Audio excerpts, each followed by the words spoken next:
Blood is the fluid of life. It contains all the ingredients to sustain and nourish life.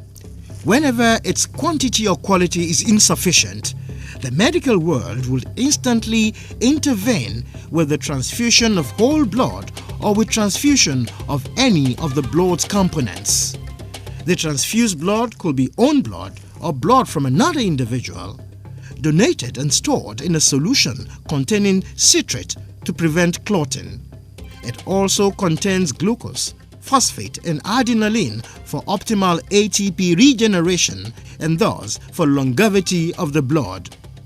Blood transfusions have the potential for many harmful side effects and should never be given when the risk to the patient outweigh the expected benefit or when safer therapy, e.g. Jobelyn, iron B12 VIT is available.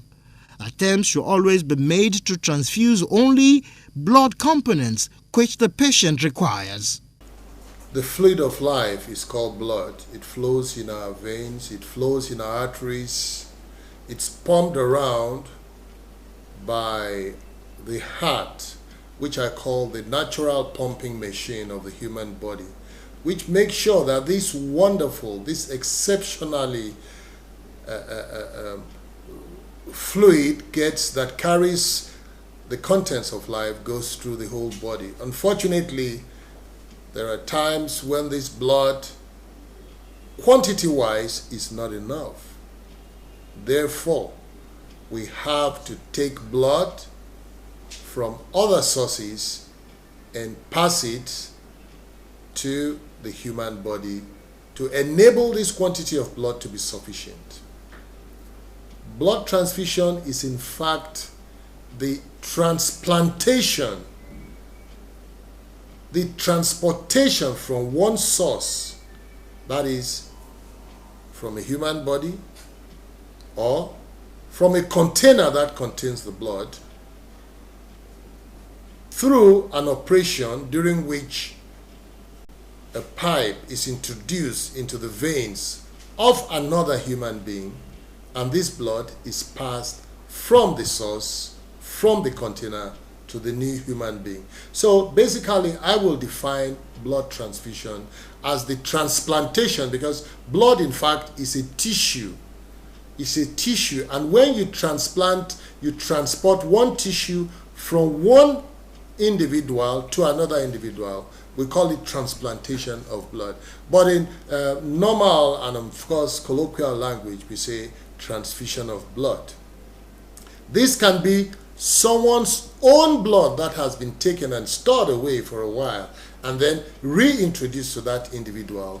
This is called the autologous. That is your same blood being retransplanted into you. Or it can be heterologous. That is from blood from another individual to a new individual. That is heterologous. Any one of these will do. And the indications are there for us to see. Now the question is, why do we transfuse blood? Oh, many reasons. The important thing is that the blood in an individual is not enough. The contents of the blood that keeps the human being alive is insufficient. So for example, in cases of emergencies, for road traffic accidents, or during some long surgeries, the patient loses a lot of blood, so it needs to be transfused. There are some people who suffer from a disease called hemophilia. They bleed a lot. This is a type of bleeding disorder, and because of this reason, they need to take fresh blood often and often. So hemophiliacs need to take blood. For example, after dialysis. Dialysis is a process when the kidney of the individual does not function well, cannot cleanse the blood, and therefore his blood has to be passed through a dialysing machine which does the job of a kidney by removing all the poisons that it can and then reintroducing the blood into the human body. Don't forget, this occurs, which means the blood flows through a lot of plastic pipes, a lot of machines, and during this process, a lot of the red blood cells are destroyed. Therefore, quite often, very, very, very often, we see situations that after dialysis, the patient becomes very anemic. That is, a lot of red blood cells are destroyed and therefore needs to be transfused with fresh blood. After chemotherapy and radiotherapy, these are the treatments that people with cancer go through. Chemotherapy using chemical substances and radiotherapy using some radioactive rays to kill the cancer cells. When you're killing these cancer cells with chemicals or with radioactive substances, unfortunately, the normal red blood cells are also destroyed.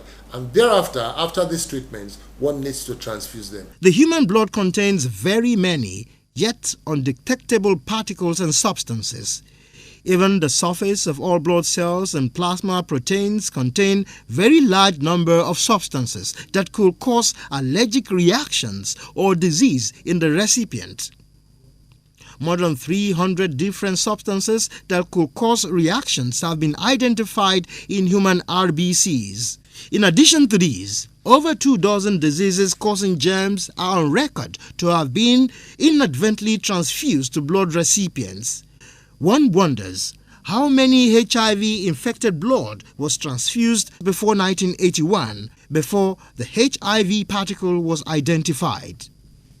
I will be very frank with you in discussing the problems that could afflict the human body, the human organism, with the transfusion of blood.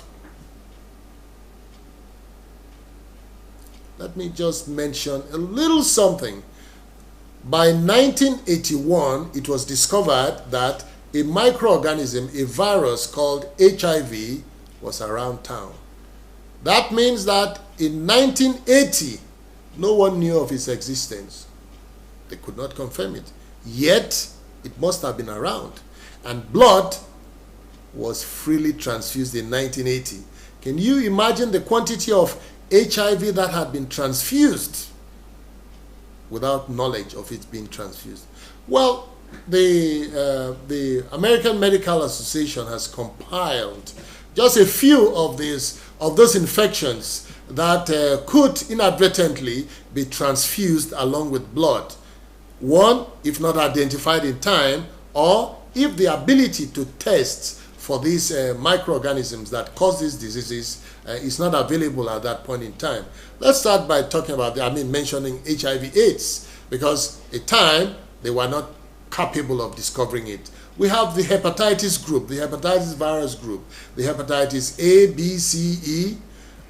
Quite often we don't have the wherewithal to check for them in the blood to be transfused.